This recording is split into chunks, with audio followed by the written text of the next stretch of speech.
భద్రాద్రి కొత్తగూడెం జిల్లా అశ్వారావుపేట నియోజకవర్గంలోని అశ్వారావుపేట, దమ్మపేట, మొలకలపల్లి, చుండ్రుగొండ, అన్నపురెడ్డిపల్లి మండలాల్లో 90 పంచాయతీలకు రెండో దశ ఎన్నికలు ప్రారంభమయ్యాయి. ఉదయం 7 గంటల నుండి పోలింగ్ ప్రారంభమైనప్పటికీ చలి తీవ్రత ఎక్కువగా ఉండడంతో ఓటర్లు ఒక్కొక్కరుగా పోలింగ్ కేంద్రాల వద్దకు చేరుకుంటున్నారు.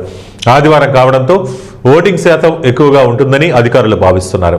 శాసనసభ ఎన్నికల్లో కల్పించిన హోం ఓటింగ్ విధానం స్థానిక ఎన్నికల్లో ప్రవేశపెట్టకపోవడంతో వృద్ధులు, వికలాంగులు సైతం తమ ఓటు హక్కు వినియోగించుకునేందుకు పోలింగ్ కేంద్రాల వద్దకు చేరుకుంటున్నారు.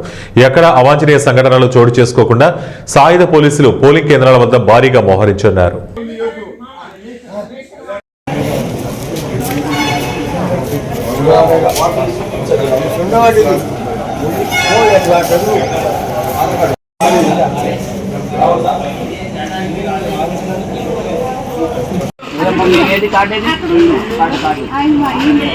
తీసుకొచ్చారు మరి మీ కార్డు ఉండాలి మీ దగ్గర. ఆయన ఉంటే రెండవ మొబైల్ అండి మరి రాని మాకు చెప్పడం.